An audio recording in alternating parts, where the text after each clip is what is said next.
Well, my Panthers already look pretty cooked. So it's back to the Clippers. Welcome into Clippers talk. Here we go, Clips fans. Clippers talk with Adam Osland. After every game, download every pod. Clippers talks the name. He's a basketball talking golden god. New episodes after every game on demand. Follow Clippers Talk wherever you get your podcasts. Clippers. I don't understand. They're not going for it on fourth down when they have all season long. I know it's only 7-0.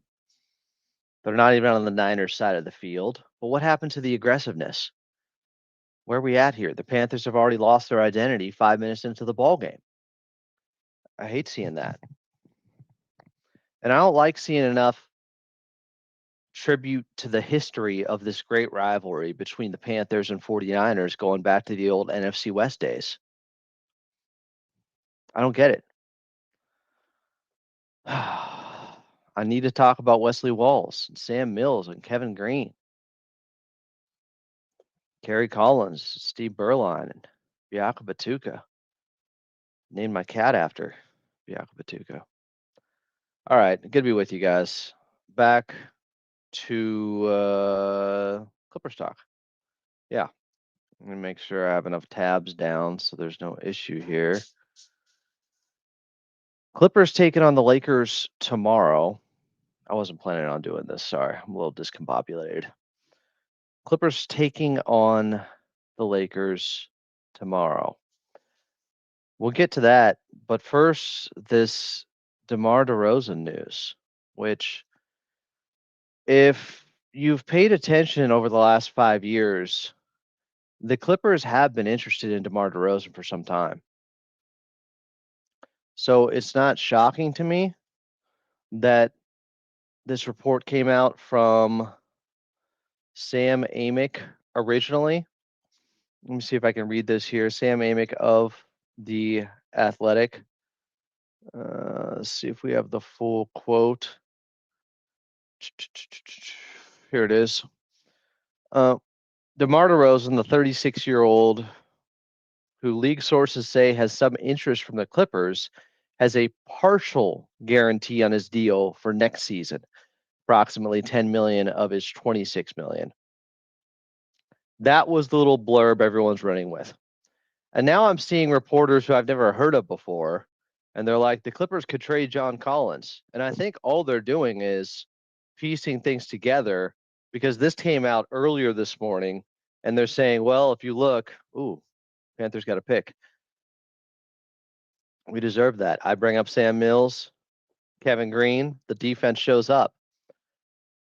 If you look contract-wise, it would make sense that John Collins would be included in this trade.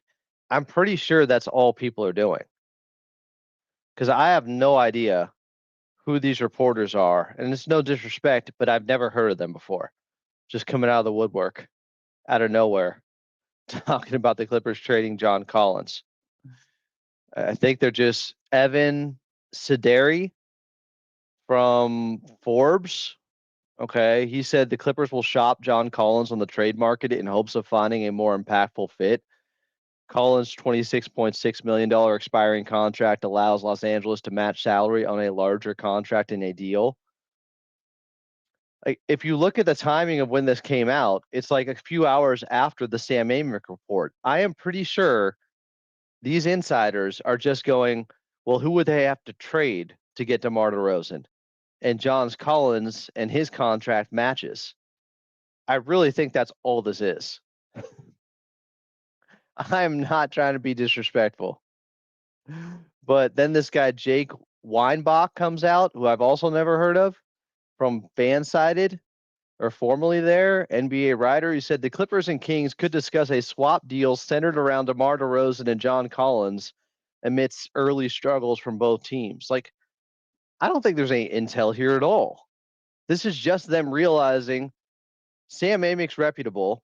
He said the Clippers have some interest in DeMar DeRozan, and therefore they're going into the trade machine and seeing what deals could be made to get DeMar DeRozan on the Clippers, and they noticed that John Collins makes $26 million. I am pretty confident that's what's going on here because I've never heard of these guys. Sam Amick, yes. I trust Sam Amick.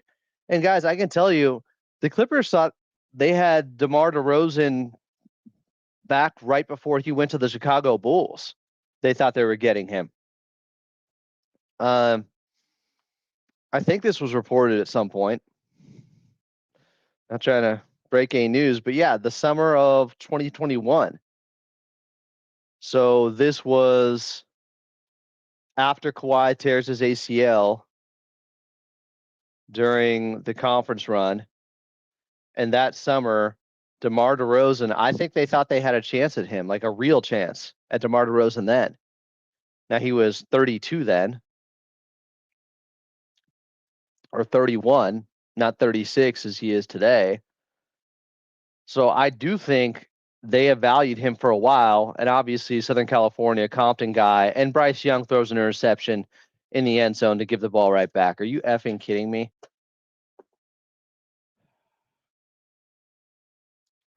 Should I get my Panthers beanie out? Is that what I'm missing? What is this? Come on, man.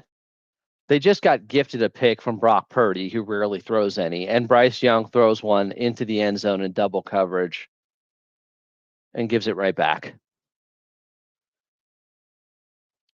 Collins for DeRozan and 2 first. Sure, why not? Okay, that's not happening. Chat, relax.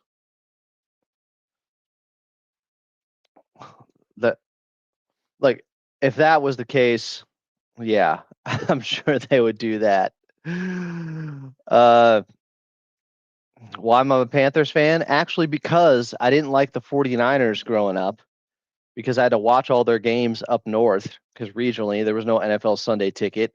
So I got to watch a ton of 49ers games. They were always winning. Niners fans were like the Lakers fans of NorCal. They were entitled, and I didn't like them. And the first time the Panthers played them in 1995 when they entered the NFC West, they beat them. I think it was like 10-7 or 13-10, and they beat them in San Francisco.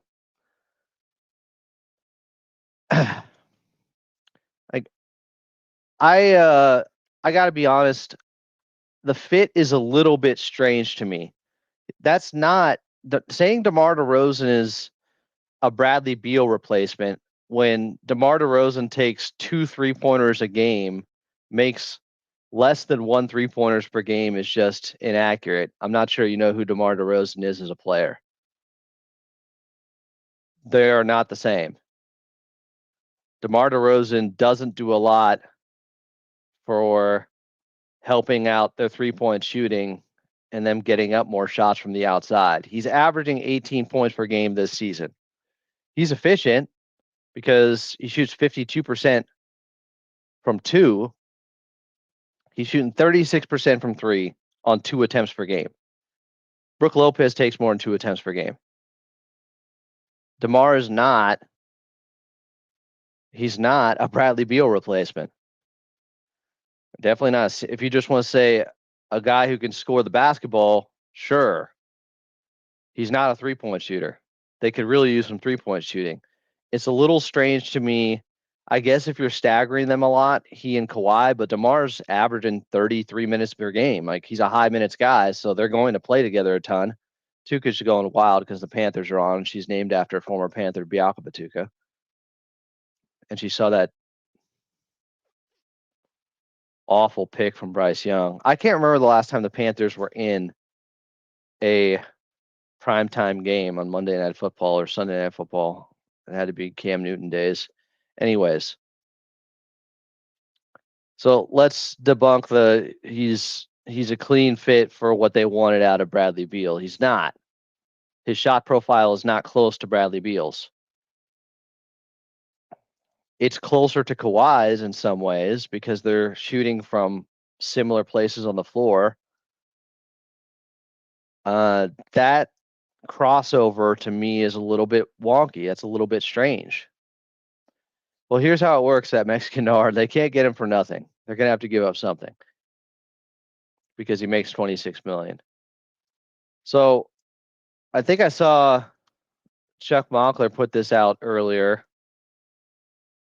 I think he did the old trade machine and said, who were the guys that he put together? It was Bogey plus Brooke Lopez gets it done.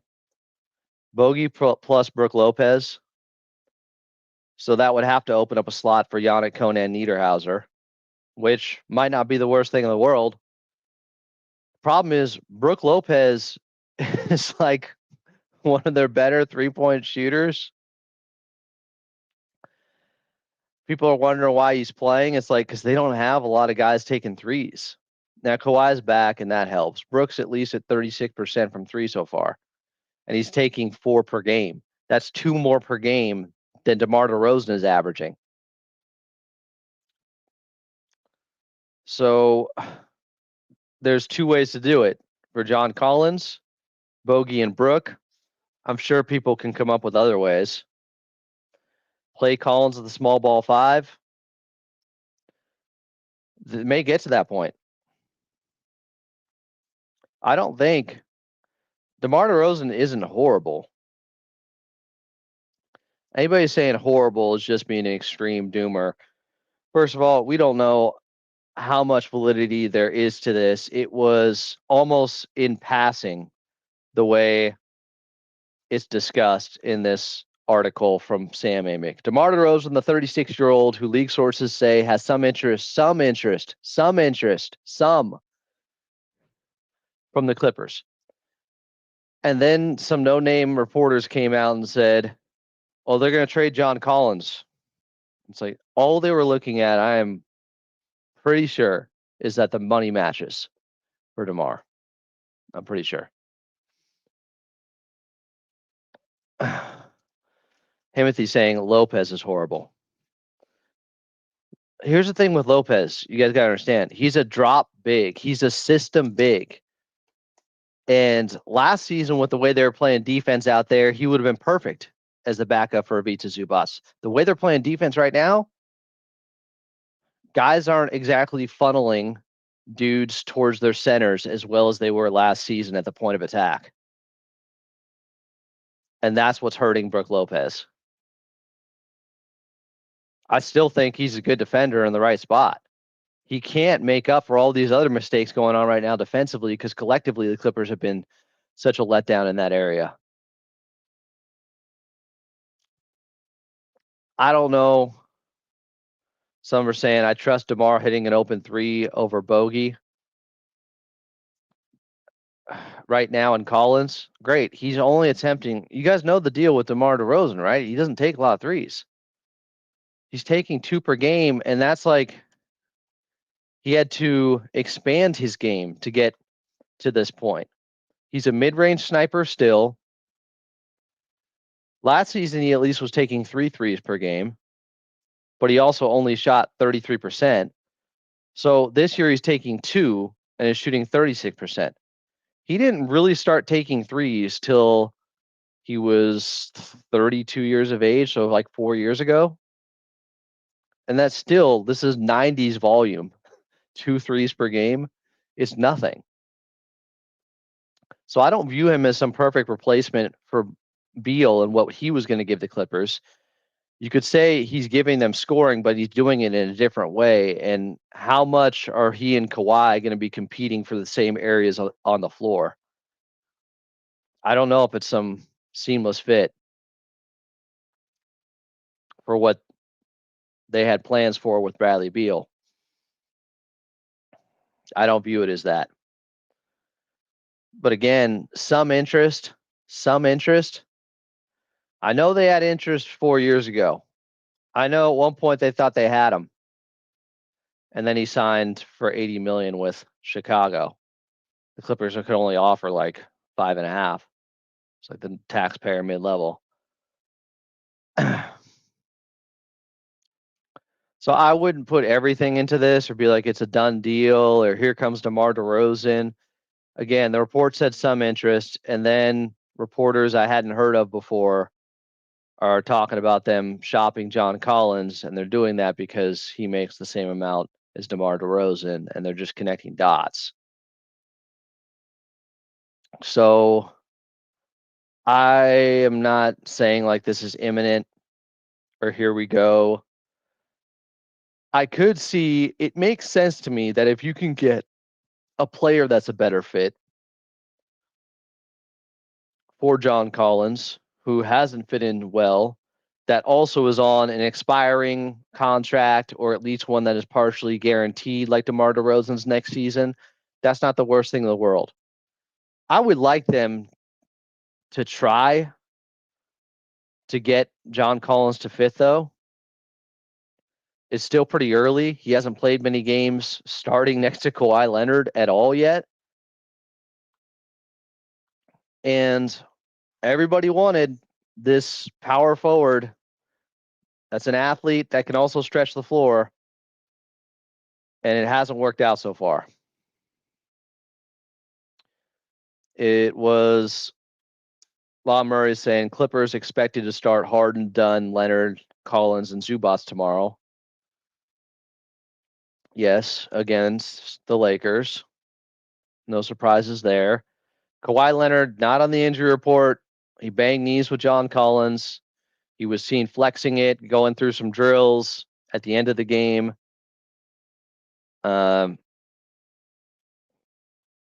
Appears to be fine. I know everybody was freaking out. I can understand why. Like, everybody's talking about the age of DeMar DeRozan. I mean, I would try to make the Collins thing work. Give that more time. Because it's really early and he isn't close to getting comfortable or playing his best basketball yet, obviously. We waited this long to get John Collins. We're going to give up on him that quickly. That seems unlikely to me. Like, there's been a lot of moving parts so far this season. They've had 7 different starting lineups already and 17 games. Guys have been injured, in and out. It's been a struggle. So maybe give it some more time here. I know you're 5-12. You got to have a sense of urgency. Completely agree with that. But and while Collins did look much better coming off the bench, everybody said, "Hey, you got to start Collins. What are you doing? Coach Lou sabotaging the team. He doesn't want to start John Collins." Well, since he started, he's looked much worse. So I would still give it more time. As Kawhi is back, and that can help with spacing because he is a very good shooter. And that can help John Collins find where his spot and where he needs to be out there on the floor.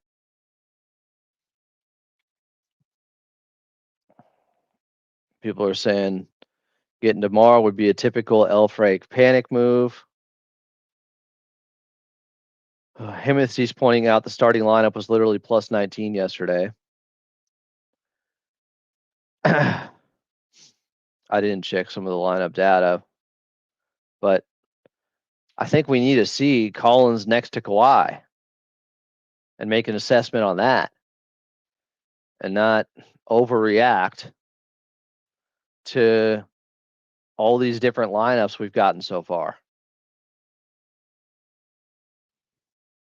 Collins, they really tried to get him going if you rewatch the first quarter yesterday, and he was just missing some easy ones. People are saying if Collins can't shoot, then he can't start. I think Law talked about this multiple times last season. The 4 next to Zoo has to be able to shoot. I've been talking about that forever. Here's the thing. John Collins has been shooting well from the outside for years. So, yes, he can shoot. He isn't right now. You got to play the odds that his shooting is going to come back around. He is at 31% from 3. Last season, he shot 39% on higher volume from 3. The year before that, 37% on higher volume from 3. He had a down year his last year in Atlanta at 29%, but before that, he was at 36% from 3, 39% from 3, 40% from 3. He's a better shooter from 3 than DeMar DeRozan. On higher volume, too. So, yeah, I'm not giving up on him. He's had a rough patch the last week and a half, 2 weeks. That's what I'm saying, Timothy. I think the spacing was worse because Kawhi was out. With Kawhi back, there's more room to operate for Collins and Zoo, who went off yesterday in Cleveland and looked incredible. And we're going to need that tomorrow against the Lakers, too, because DeAndre Ayton is out. I'm sure the Kings wouldn't mind an expiring deal, but they also, it's hard to get people to come to Sacramento. So it's not just about getting money off the books for them, I would think. Another pick. Brock Purdy throws a pick to the Panthers again in the end zone. Wow. Incredible. Collins doesn't have long to prove otherwise. Look, there's a lot of issues going on. That's not just John Collins here. It's a part of it. He needs to play better. But you don't give up on a guy with a body of work like this.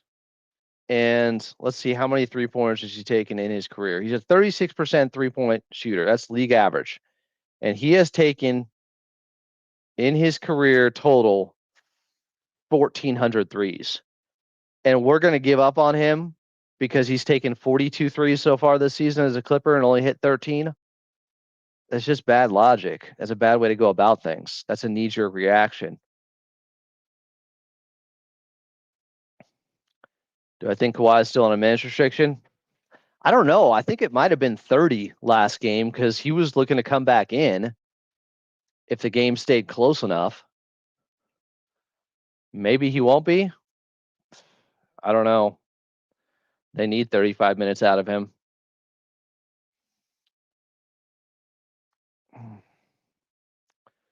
But don't you think the eye test says a lot about him, Adam? Who, John Collins?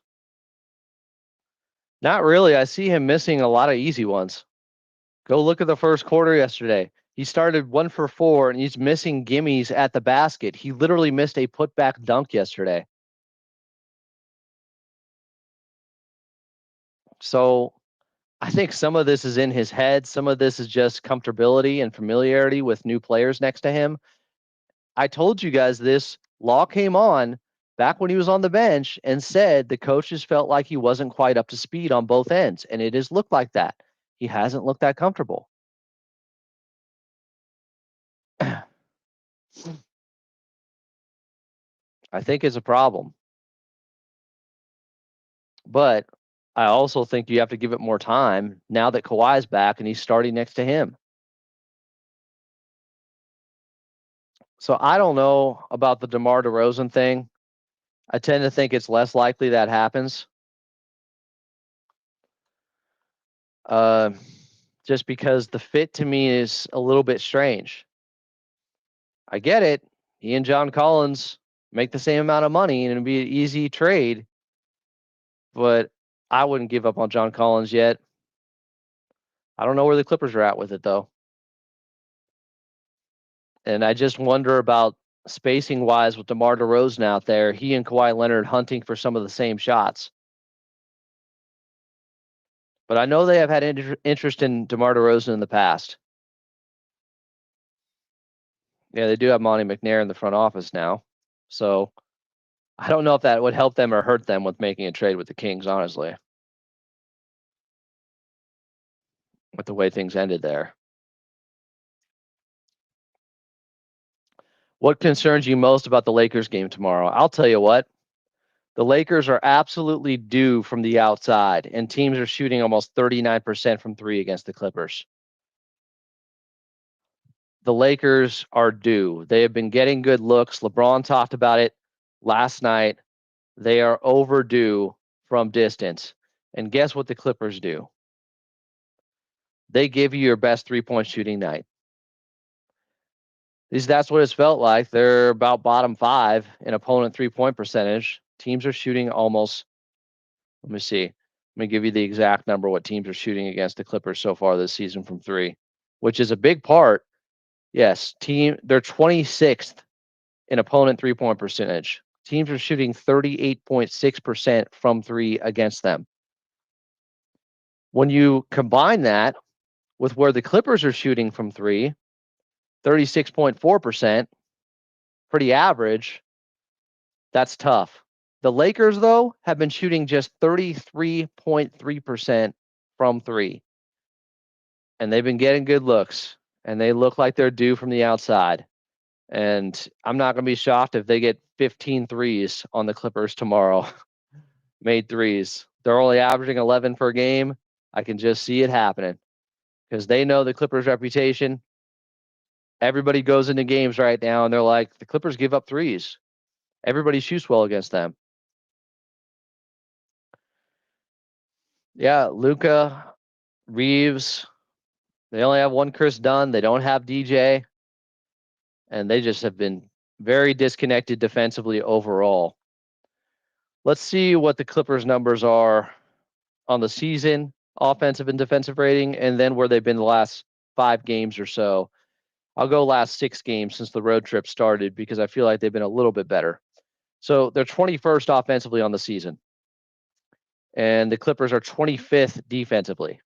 If we go last 6 games since the road trip, they're 17th offensively, so they moved up 4 spots. And defensively, they've also moved up 4 spots. They're 21st over that time period. Still bad. Meanwhile, the Lakers on the season, they've only had LeBron for 2 games. They're 15th offensively and 14th defensively. So how are they 12-4, you might ask? Their 12-4 record does not match their numbers at all. Their net rating is 15th in the league and they're 12-4. Well, I did some digging on this and here's what it is.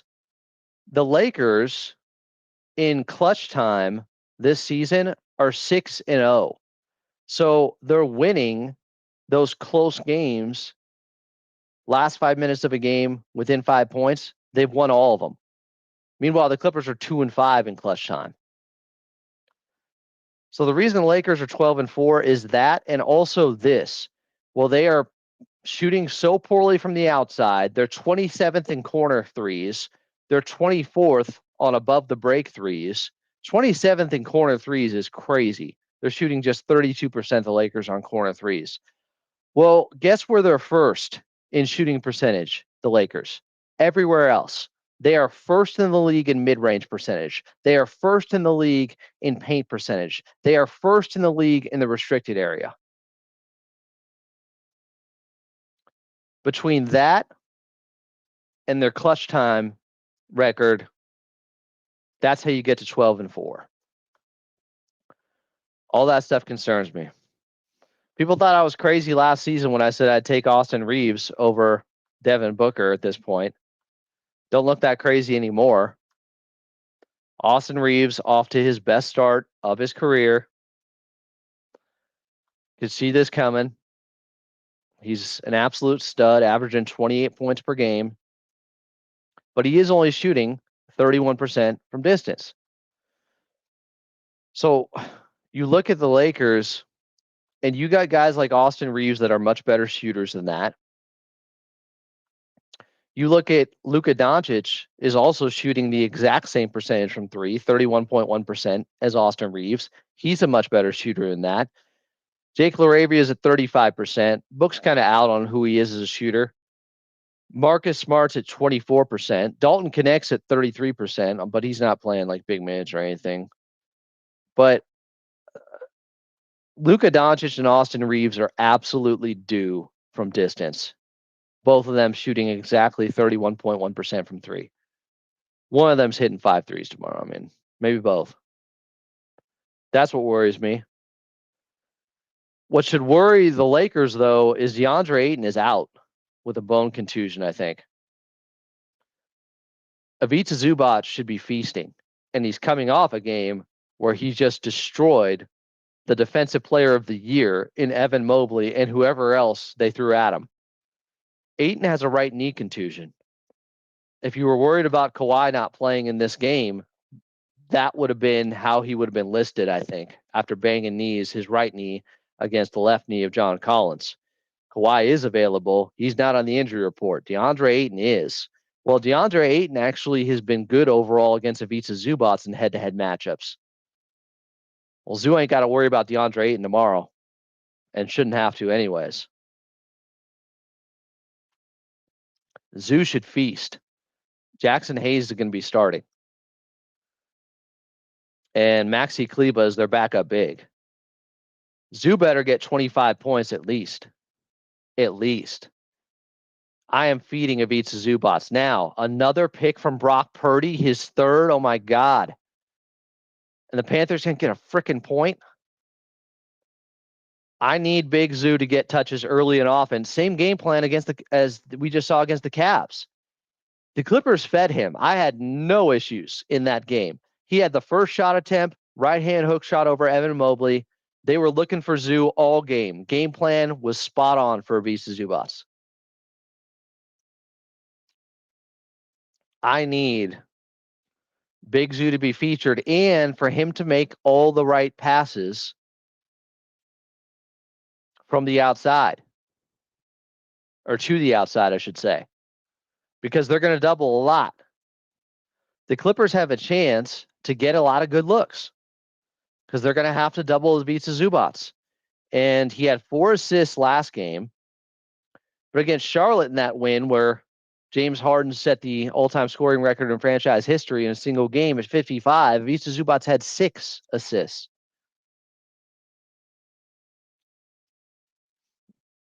Maxi Kleba back in the day with the Dallas Mavericks because of his shooting, pulling Ivica Zubac away from the rim. That will be something. I mean, Evan Mobley's low post defense is weak sauce. He also lacks physical strength. That's why Zoo feasted. He's a DPOY.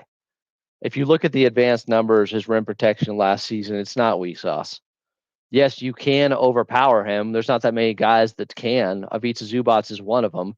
He also, it's not like Evan Mobley hasn't got the best of him at times, too. The second game last season, the game in Cleveland, I think he and Jared Allen were pretty good in that one. Zoo was better in the first one and into it dome when the Clippers had a comeback. But I'm worried about Luka and Austin Reeves getting loose from distance. I've also said, though, the Clippers always get up for a game against the Lakers. I wish they had a game against the Lakers earlier in the season, honestly, because you saw this low energy start to the season from the Clippers, low urgency. Well, that rarely ever happens against the Lakers. Clippers have won, 38 of the last 50 games against the Lakers? Going back to 2013? It's something like that. Let me see if I can punch that in. Clippers versus Lakers since 2013.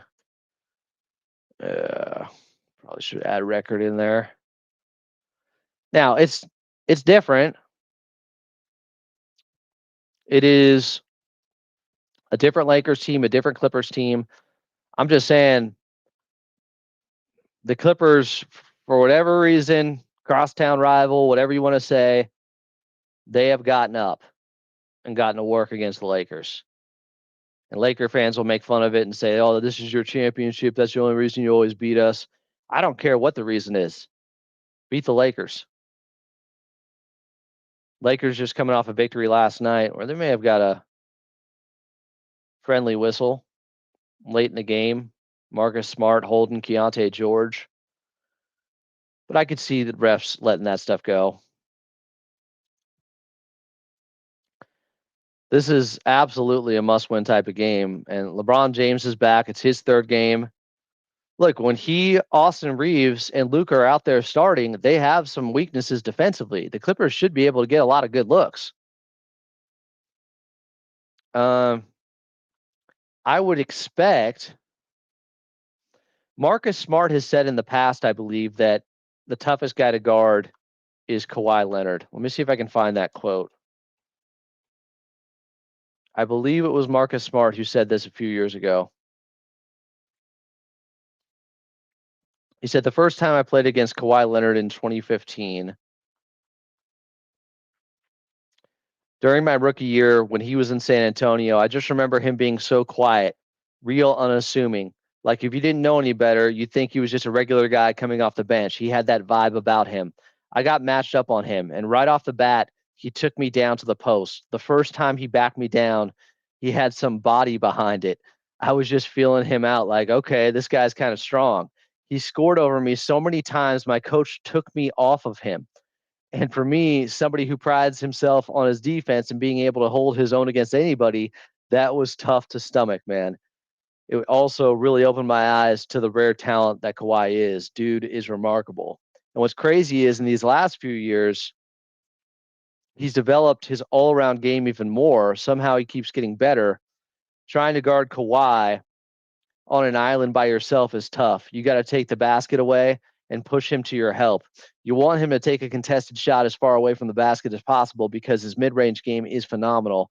He brought back the 15-footer, no doubt. That's a lost art in this game, especially in the age of analytics. Everything on paper says the 15-footer is a bad shot, but for Kawhi, it's money, and he'll kill you with it if you let him. All you can really do is get him shooting from distance and contesting it. I'll tell you this much. One thing you can't do against him is take a play off because he'll sniff that out and flip a switch. If you're playing lazy defense, or if his team is behind, or if it's late in the game, or if his team needs somebody to make a play, he'll turn it on. When he really gets going, can't nobody stop him. I would definitely say he's the most unstoppable player in the league right now. The way he can score the ball at his size, he can take you off the dribble, post you up, shoot the mid-range, or shoot the three. It's wild. Kawhi's just different. He's out of this world. This was Marcus Smart writing for the Players Tribune back in November 26th of 2019. So, yeah, he's had high praise for Kawhi in the past. And he'll probably be on him to start the ball game, but I could see him on James Harden and Rui Hachimura on Kawhi. Yeah, they've been starting. So with LeBron James back, they've been starting Luka, Austin, LeBron, Rui, Ayton. So Marcus Smart is coming off the bench with LeBron James back. So yeah, it's going to be Rui Hachimura and LeBron on Kawhi. LeBron's played good defense on him at times. But Marcus Smart will, I'm sure, get his opportunities coming off the bench now.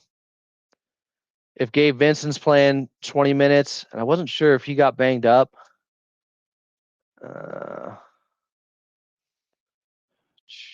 know he had that left ankle sprain, but that was earlier in the season. Yeah, he just played last night. But some of these other guys you got to take advantage of. LaRavia, he'll probably get some opportunities against Kawhi. Hopefully Kawhi's good for 35 minutes. Don't know. Some are saying Kobe Sanders 20-point game in here. Someone said LeBron can be the fourth or fifth best player on the team, and the Lakers are still better than the Clippers. How did this happen? Luka happened. Thanks, Nico.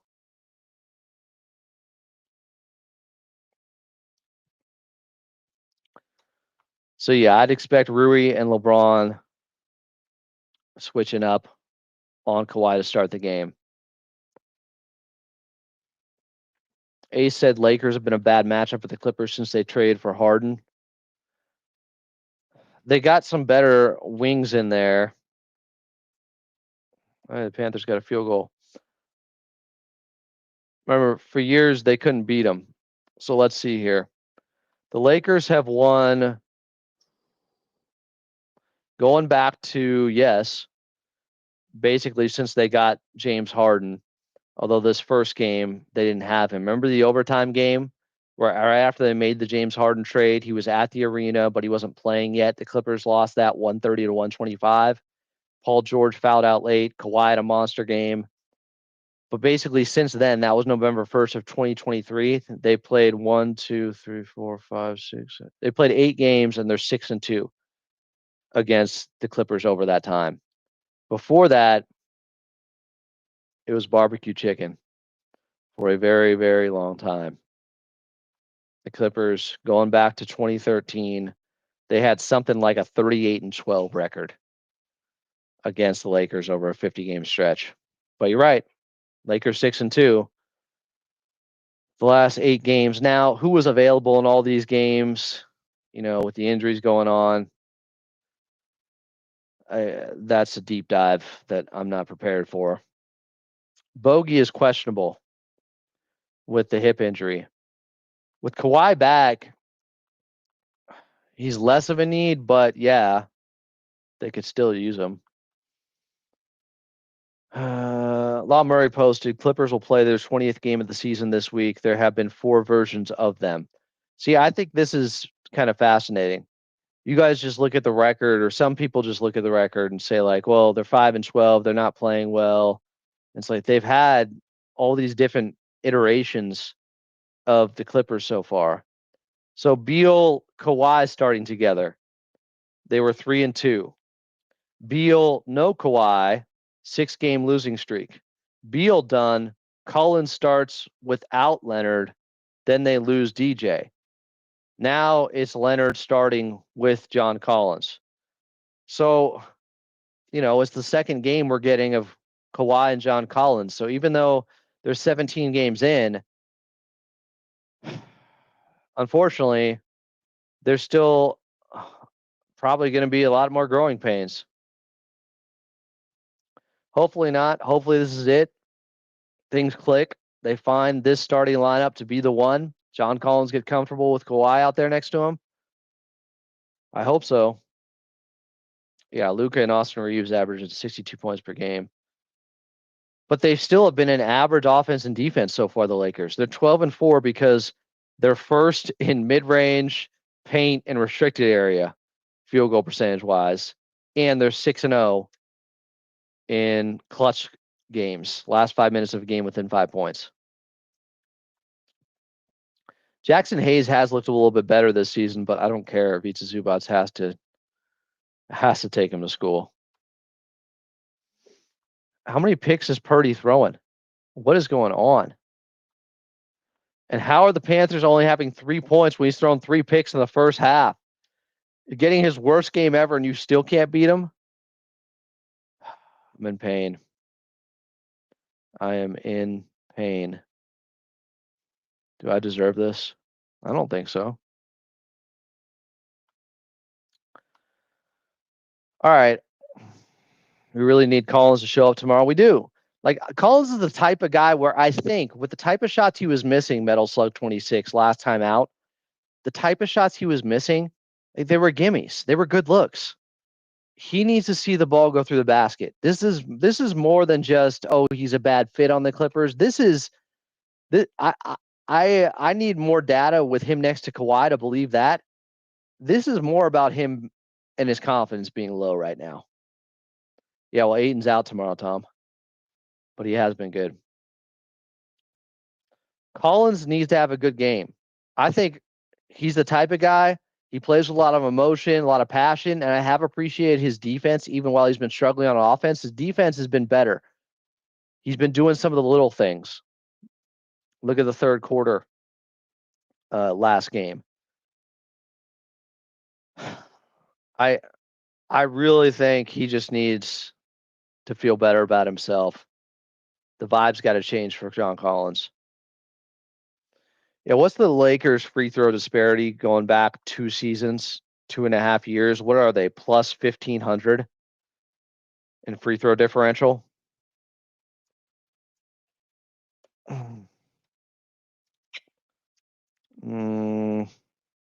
Okay, for the 4th week in a row, I just saw this post. So they're top 3 in free throw differential so far. This was 8 days ago. No other team has been top 3 more than once. And they have been, let's see, going back to the 2022-2023 season. Lakers were number 1 in free throw differential then, number 1 the next season. Then they were number 2. And right now they're number 3 in free throw differential. But there's something like a plus 1,500 over that time period, meaning they've taken 1,500 more free throws than their opponents. And I looked last season, they were like close to last in drive per games. People were like, well, we get to the basket and get downhill. I was like, that's what Laker fans were telling me.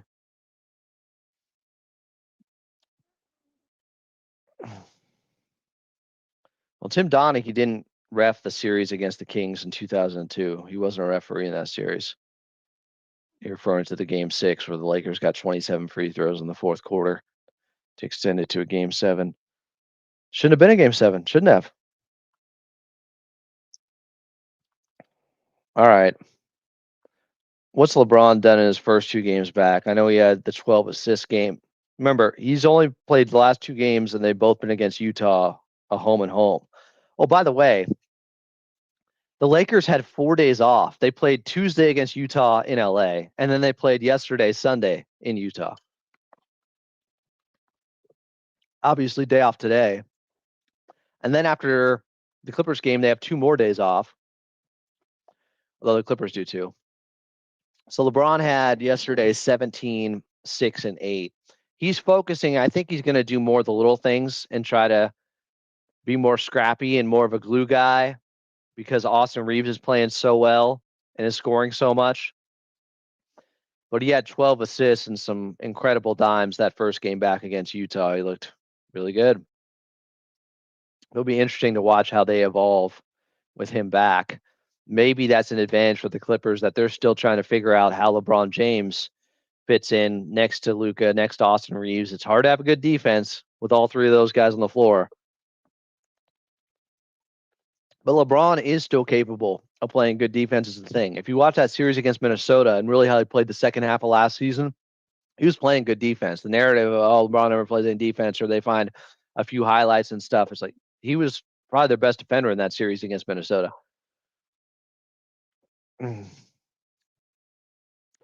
I understand the thinking of someone's asking, why do you all need DeMar? It says nature made. I understand the thinking. They need more scoring. They need more scoring punch.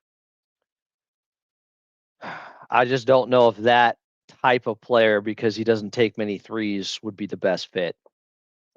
Maybe the Clippers feel differently. They think it can work. They've been interested in him in the past. I don't know what's going to happen. I'd be a little bit surprised if they gave up on John Collins this early. There's a much better version of John Collins in there that we haven't seen yet, and we've only gotten 1 game with him starting next to Kawhi. So I'm quite interested in seeing how this goes. Tomorrow's every game's huge. I don't know if you're looking for a silver lining when you're 5-12, but every game is so meaningful. And a game against the Lakers, you want to start turning a corner, and they've been a little bit better over the last 6 games on the road trip with their urgency. And like I ran through the numbers earlier, they've been 4 spots better in offensive rating and 4 spots better in defensive rating the last 6 games versus all 17 so far, or the 11 before that. But it's still not great. DeMar is not trash, but I do think they need more shooting. They only got up like 26 threes in yesterday's game to Cleveland.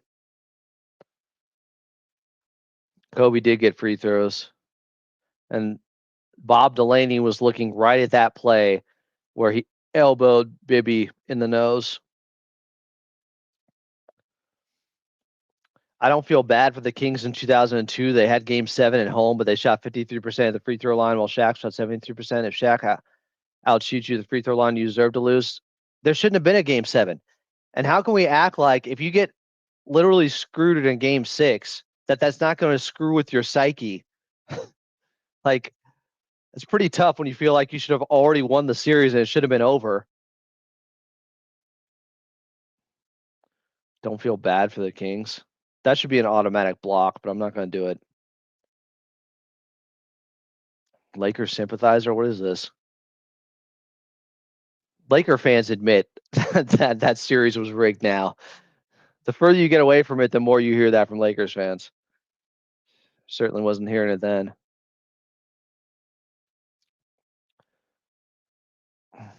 Tom may have just said it best. All right. I think we're good here. And get to some other work.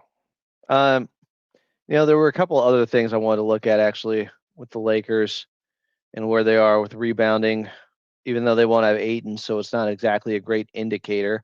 So they're 11th in rebounding percentage. The Clippers are 21st. Defensive rebounding percentage, they're 10th. The Clippers are 25th. They were first in defensive rebounding percentage last season, the Clippers, and now they're 25th. It's a part of defense. Offensive rebounding percentage. Ooh, Lakers aren't great there. They're right next to the Clippers. They're 19th. Clippers are 20th. But they won't have DeAndre Ayton, so a lot of those rebounding numbers, you might throw them out. Clippers have a great opportunity to win this game. Really do. What about pace?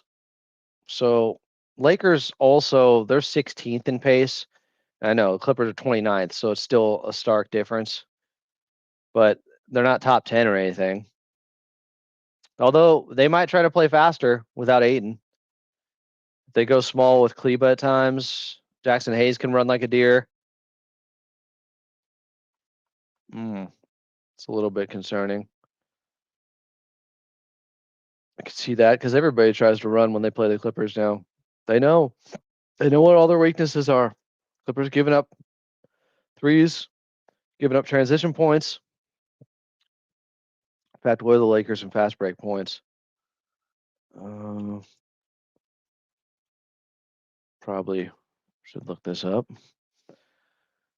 Lakers are they're 26th in fast break points. They only get 13.6 per game, so that's not a huge emphasis. But again, against the Clippers, that has been the game plan from teams, even that aren't good in the fast break or typically don't hunt out transition points. Clippers are 28th, obviously. What about opponent fast break points? Not that the Clippers are that equipped to take advantage. Yeah, Lakers don't give up a lot of opponent fast break points. Clippers do. They give up 18 per game, Lakers 14 per game. The difference in 4 points, though, is like 15 spots. Lakers are 7th in opponent fast break points. Clippers are 29th.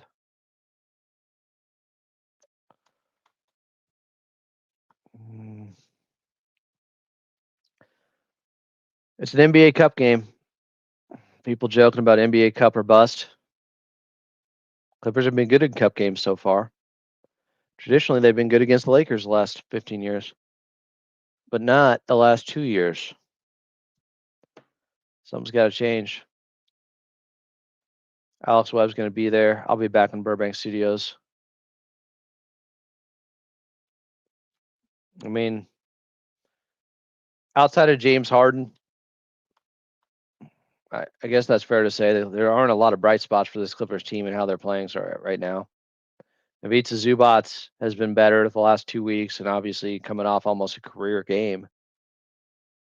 James Harden, can't believe this guy. 28 points per game, 45% from the field, 39% from three, 8 assists. And maybe he's due because he only had 19 points and struggled against Cleveland and looked tired after getting 55 against Charlotte. But I expect Kawhi, who has been a killer against the Lakers at times, most of the time, since he's been a Clipper. Don't know about the minutes restriction. We'll find that out pregame if there is one. But they need 25 from Kawhi. And they need 25 from Zoo. If the big three combine for 70 plus points, 75 plus points,